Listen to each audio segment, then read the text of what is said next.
आत्मीय भाइयों और बहनों, आपको पुस्तक सृजन सैनिकों सृजन शिल्पियों के संगठन की रीति नीति पढ़कर सुनाते हैं। पिछले वीडियो के क्रम में मंडल का गठन और रीति नीति युग संधि काल में दैवी प्रयोजनों के लिए ईश्वर की साझेदारी के यह सूत्र, जिन्हें रुचें और जो संगठित होकर आगे बढ़ना चाहें, ऐसे कोई भी प्राणवान व्यक्ति अकेले ही मंडल के गठन की शुरुआत कर सकते हैं। इसका सूत्र है,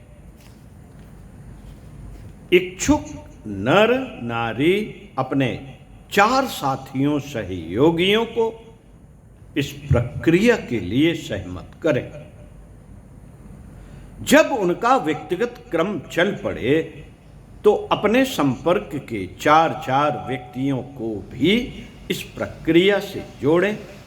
उपासना, स्वाध्याय, संयम, सेवा आदि का व्यक्तिगत क्रम चलाने के साथ में सप्ताह में एक बार सामूहिक उपासना, सामूहिक स्वाध्याय, सत्संग की व्यवस्था बनाएं।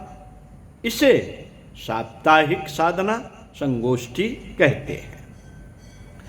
इसे किसी परिजन के घर या किसी सार्वजनिक पवित्र शांत स्थान पर संपन्न किया जा सकता है।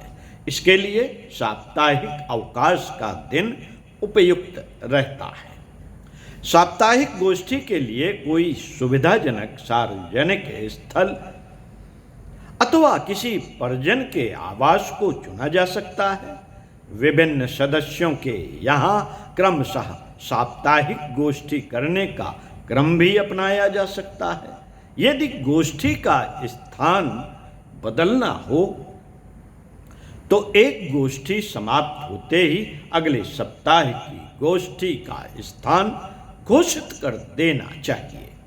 जहां गोष्ठी होनी है उसके निकटवर्ती क्षेत्र के परिचितों, श्रद्धालुओं को भी गोष्ठी में शामिल होने के लिए सादर आमंत्रित किया जाना चाहिए। साप्ताहिक गोष्ठियों के संचालन की रूपरेखा परिशिष्ट के पृष्ठ क्रमांक 33 पर महत्व और कार्यविधि शीर्षक पर देखें। ये प्रयास किया जाना चाहिए कि नगर गांव के हर मोहल्ले में प्रज्ञा महिला मंडल गठित और सक्रिय हो जाएं, ताकि उनके माध्यम से घर घर में देव संस्कृत के सूत्रों को स्थापित और विकसित करने का क्रम सुचारू रूप से चलाया जा सके। क्षेत्र की आवश्यकता के अनुसार समर्थ मंडल अपने सक्षम सदस्यों के माध्यम से अनेक मंडल विकसित करने का क्रम बनाते रह सकते हैं। कोई नव गठित मंडल जब कम से कम 6 माह नियमित रूप से सक्रिय रहे और अपनी कार्य योजना के अनुसार अपने निर्धारित क्षेत्र की जिम्मेदारियां संभाल ले, तब उसका पंजीयन शांत कुंज से करा लेना चाहिए। घर घर आस्तिकता का वातावरण बनाना चाहिए। संस्कार परंपरा की स्थापना करके परिवारों को पुनः नर रत्नों की खदान बनाने का प्रयास करना, इसके लिए पर्याप्त संख्या में समयदानी कर्मठ कार्यकर्ताओं को खोज निकालना तथा प्रशिक्षित करना।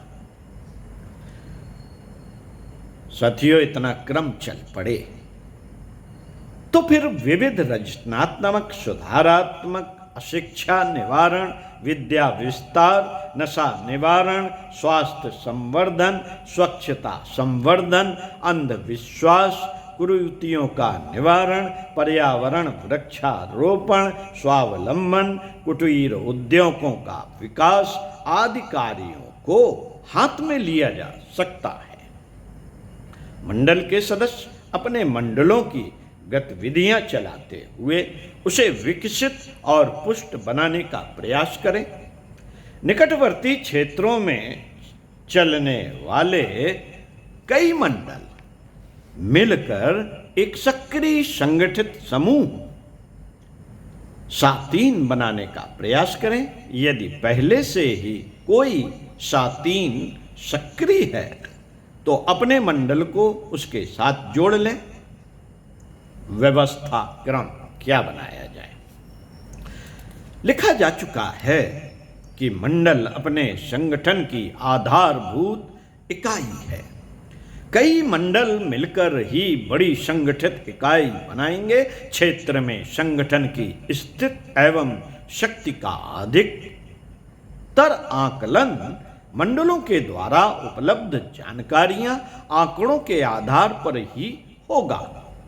अस्तु हर मंडल के पास अपने मंडल से संबद्ध प्रमाणिक एवं नवीनतम जानकारियों का लेखा जोखा रिकॉर्ड होना चाहिए। हर मंडल अपने पास एक रजिस्टर एवं फाइल रखे जिसमें अपने मंडल संबंधी प्रमाणिक जानकारियां निम्नानुसार अंकित हों। नंबर 1, मंडल के कार्य क्षेत्र की कुल आबादी, मंडल के कर्मठ सदस्यों की संख्या एवं सूची। नंबर 3, नियमित उपासक वर्णी भागीदारों की संख्या एवं सूची। विभिन्न पत्रिकाओं के ग्राहकों की संख्या एवं सूची। नंबर 5, दीक्षित व्यक्तियों एवं देव स्थापना करा चुके परिवारों की संख्या एवं सूची। नंबर 6, जिन घरों में संस्कार, जन्मदिन आदि मनाए जा चुके हैं या नियमित मनाए जाते हैं उनकी संख्या एवं सूची।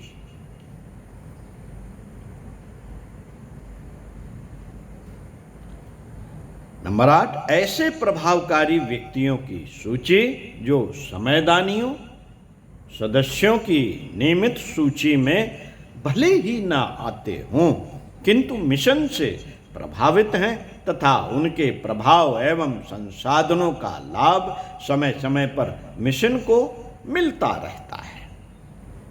मित्रों, कर्मठ सदस्यों का कर्तव्य है कि वे उक्त सभी प्रकार के व्यक्तियों से नियमित संपर्क रखें, उन्हें अपने देव परिवार का सदस्य मानते हुए उनसे आत्मीयता एवं सहयोग के भाव विकसित करें, उनके विकास और प्रगति के लिए सचेष्ट रहें, उन्हें समर्थक, साधक, सहयोगी स्तर से क्रमशः विकसित करते हुए समयदानी एवं कर्मठ कार्यकर्ता स्तर तक ले जाने का प्रयास करें।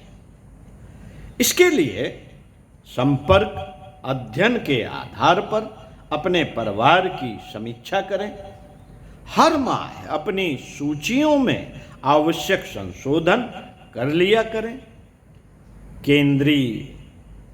केंद्र या संबद्ध साथी को भेजी जाने वाली जानकारियां इन्हीं सूचियों के आधार पर भेजी जाए।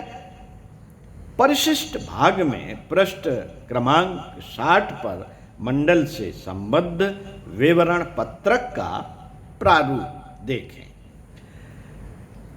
साथियों, अगले वीडियो में सक्रिय संगठित समूह साथी के बारे में पढ़कर बताएंगे। तो सुनते रहिए कुछ अच्छा और पढ़ते रहिए कुछ अच्छा। ओम शांति।